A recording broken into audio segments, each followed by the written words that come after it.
Hello friends, welcome back to another reaction video. तो दोस्तों, आप सबको एक जानकारी देती हूँ। जानकारी ये है कि जनाब और मैडम का फिर से होने वाला है बीपी हाई। नहीं नहीं, फिक्र मत कीजिए, उन्हें कोई बीमारी नहीं हुई है। एक्चुअली उनकी बीपी की मशीन जिनके हाथ में है ना, वो मशीन फिर से एक्टिवेट हो गई है। जी हाँ, आप लोग सही समझे हैं। उनके क्रेजी कज़न जो हैं वो वापस से एक्टिव हो चुके हैं और एक के बाद एक वो कमेंट्स भी कर रहे हैं, वीडियोस भी डाल रहे हैं और बार बार मैडम और जनाब को चेतावनी दे रहे हैं कि खुश रहिए, नफरत बांटिए, कैमरे में सच्चाई लाइए। आपको यकीन नहीं आता तो मैं आप सबको उनका एक स्क्रीनशॉट शेयर करती हूँ। इंशाल्लाह अगर वक्त आएगा तो मैं सच दिखाकर ही रहूँगा। आप लोग मेरा कब तक यकीन नहीं करेंगे। मैं ऐसे मोड़ पर खड़ा हो गया था जहां मुझे वीडियो डिलीट करना किसी की जान की बाजी लग चुकी थी। अब आप कभी वीडियो डिलीट नहीं होंगी।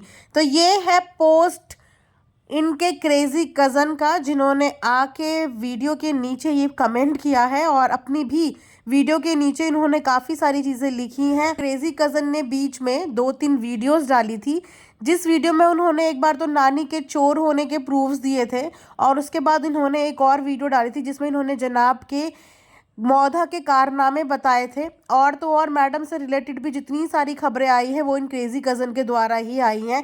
लेकिन क्रेजी कज़न की बातों पर लोग इसीलिए विश्वास नहीं करते बिकॉज क्रेजी कज़न कभी तो कूदते हुए आ जाते हैं और कभी एकदम शांत हो जाते हैं। तो इसीलिए इनके ऊपर विश्वास करना थोड़ा सा मुश्किल हो जाता है। लेकिन जो बातें ये बोलते हैं वो बातें सच तो हैं, बट बिना सबूत के, बिना प्रूफ्स के यहाँ पे हम किसी के ऊपर भी इतने बड़े बड़े एलिगेशंस नहीं लगा सकते। तो लास्ट टाइम क्रेजी कज़न ने जब अम्मा की वीडियो डाली थी तो वीडियो तो खैर वो डिलीट होने में 9-10 दिन लग गए थे बिकॉज उस वीडियो से किसी को कुछ खास फ़र्क पड़ने नहीं वाला था। यानी कि जनाब और मैडम की रेपुटेशन पे उस वीडियो का कोई फ़र्क नहीं पड़ने वाला था। उससे सारा जो इमेज का कचरा हुआ वो नानी का ही हुआ। वेल, इस बारे में भी कुछ कहा नहीं जा सकता कि वो पर्पसली वीडियो बनाई गई थी या पर्पसली अलाउ किया गया था कि उस वीडियो को डालो, बिकॉज उस वीडियो को डिलीट होने में कम से कम 10-15 दिन लगे। वहीं पर जब क्रेजी कज़न ने एक दूसरी वीडियो डाली जिसमें उन्होंने जनाब की दादी से रिलेटेड चीज़ें बोली कि किस तरीके से उन्होंने अपनी दादी के इंतकाल के बाद इतना फटाफट सब कुछ कराया कि कानों कान किसी को खबर भी नहीं होने दी, ना ही ये लोग खुद पर्सनली उनसे मिलने के लिए गए। परिवार का कोई भी सदस्य मुंबई से दादी के लास्ट टाइम पे उनसे मिलने के लिए नहीं आया। तो जब ये वीडियो क्रेजी कज़न ने डाली तो ये वीडियो जो है वो डिलीट हो गई थी विद इन आई थिंक एक ही दिन में। यस, और उसके बाद फिर ये क्रेजी कज़न बिल्कुल गायब हो गए और लोगों ने वहीं पे मुंह बंद कर लिए बिकॉज जिन्होंने वीडियो डाली थी जब वही गायब हो गए तो उसके बाद क्या ही बोलना था। तो उसके बाद अब ऑलमोस्ट 1-1.5 महीने के बाद क्रेजी कज़न फिर से एक्टिव होते हुए नजर आए हैं और उसी वीडियो के बारे में ये बोल रहे हैं कि जो वीडियो इन्होंने उस समय पे डिलीट की थी वो वीडियो डिलीट करने का रीज़न क्या था।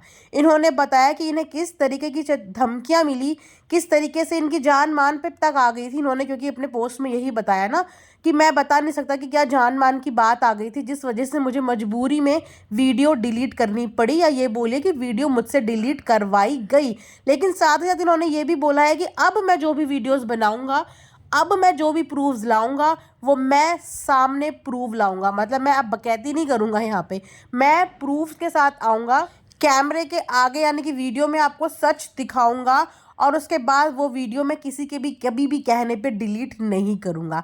वेल, हमेशा से इन क्रेजी कज़न का ना ये फंडा होता है कि जब इनको कुछ चाहिए होता है, यानी कि इनको अपनी कुछ बात मनवानी होती है, तो इनके पास एक बहुत बड़ा हथियार है कि यस, पोल खोलने की धमकी दे दो और सामने से जो इनकी मन की बातें हैं वो मनवा लो, तो इनकी डिमांड भी पूरी हो जाती है और वहीं से इनके जो वीडियो का वो है ब्लैकमेलिंग है वो भी ख़त्म हो जाती है। तो ये सीज़न टू सीज़न चलता रहता है।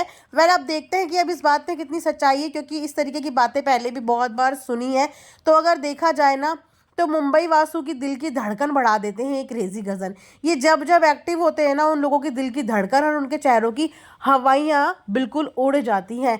तो एक तरीके से देखा जाए तो अम्मी का जिस तरीके से धड़कन बसती है सूट में, अच्छे अच्छे गिफ्ट्स में, वहीं पे जो हमारे जनाब हैं उनकी धड़कन बसती है जैसे अपने आप को शाहरुख खान से कंपेयर करने में, अपने आप को शाहरुख समझने में। वहीं पे पिपिका मैडम की जो धड़कन है वो ये धड़का देते हैं।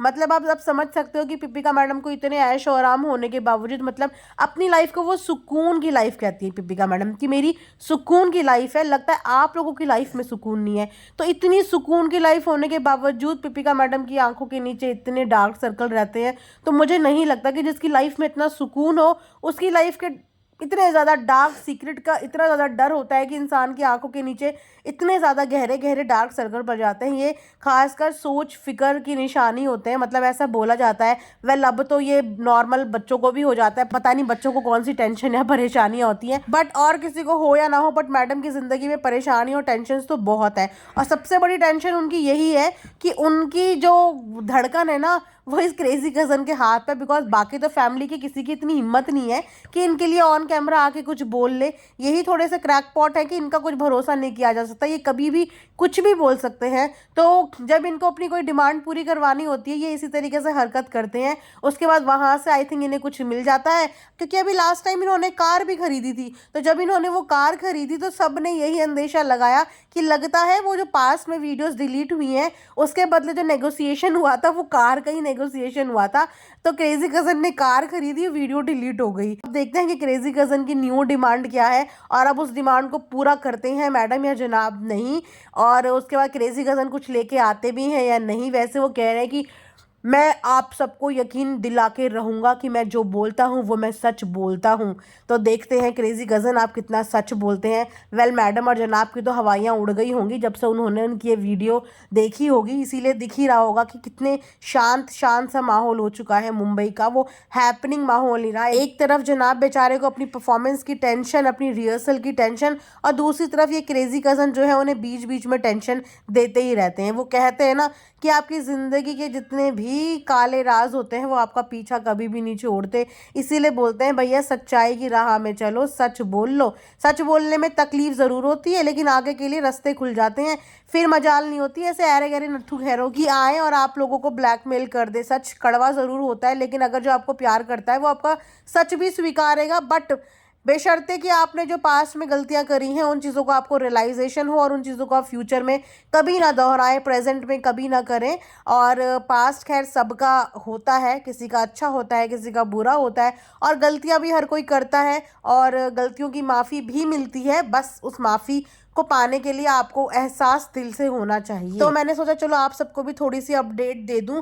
बाकी जैसे जो अपडेट आएंगी इस झिंगूर जी के पास मैं आप सबको अपडेट कर दूंगी। तो चलिए यहीं पे रिएक्शन एंड करते हैं। And thanks for watching earth mom Dehradun.